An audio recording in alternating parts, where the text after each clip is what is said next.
அந்த அழகான காட்டில் நிறைய விலங்குகள் சந்தோஷமாக வாழ்ந்தன. அது மிகவும் பசுமையான புல்வெளிகள் நிறைந்த காடாகும்.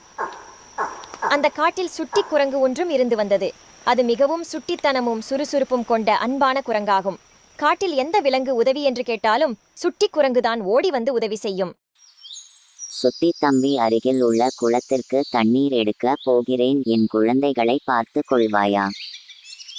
ஓ, நான் கவனித்துக் கொள்கிறேன். போய் வாருங்கள் பாட்டி. ரொம்ப நன்றி தம்பி.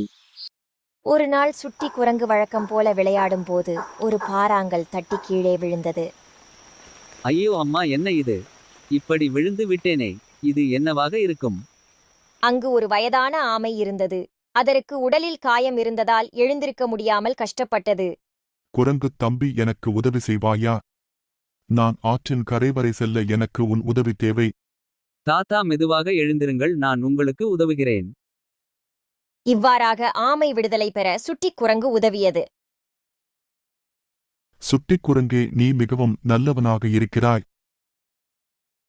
நான் உனக்கு ஏதாவது பரிசு தர விரும்புகிறேன்.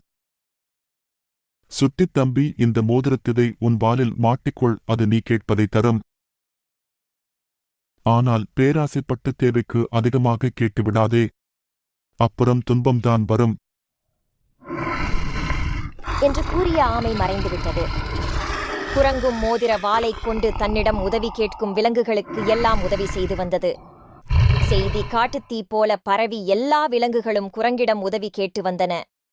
சில நாட்களில் செய்தி அந்த காட்டின் சிங்கராஜா காதுக்கும் போனது. அது மிகவும் கர்வம் கொண்ட சிங்கமாகவும் அதற்கு சுட்டி குரங்கு எல்லோருக்கும் உதவி செய்து நல்ல பெயர் எடுப்பது பிடிக்கவில்லை. சிங்கராஜா, அந்த மோதிரம் உங்கள் வாளில் தான் இருக்க வேண்டும். அதுதான் பொருத்தமாக இருக்கும் என்று கூறிய சிங்கராஜா குரங்கினை அடித்து அதன் வாலில் மாட்டியிருந்த மந்திர மோதிரத்தையும் அபகரித்தது. மோதிரத்தை தனது வாலில் மாட்டி அழகு பார்த்த சிங்கராஜா அதற்கு கட்டளையிட்டார். மந்திர மோதிரமே, இன்றைக்கு இந்த ராஜாவுக்கு சாப்பிட அருமையான விருந்து தயார் செய். இது இந்த ராஜாவின் கட்டளை என்று மோதிரத்திற்கு கட்டளையிட்டது சிங்கராஜா. இதை கேட்டதும் சிங்கத்தின் வால் குரங்கின் வால் போல நீளமாக மாறியது. சிங்கராஜா சொன்ன எதற்கும் மந்திர மோதிரம் செவி சாய்க்கவில்லை. இதை கேள்விப்பட்டு அனைத்து விலங்குகளும் சிங்கத்தை பார்த்து குரங்குவால் சிங்கம் என்று சிரிக்க ஆரம்பித்தன. சிங்கமோ தனது பேராசையால் இப்படி ஆகிவிட்டதே என நொந்து மற்ற விலங்குகள் முன்னால் வர இயலாமல் ஓடி ஒளிந்தது. பேராசையால் மற்றவர்கள் பொருளை அபகரிக்க நினைத்தால் நஷ்டம்தான் வரும், புரிகிறது.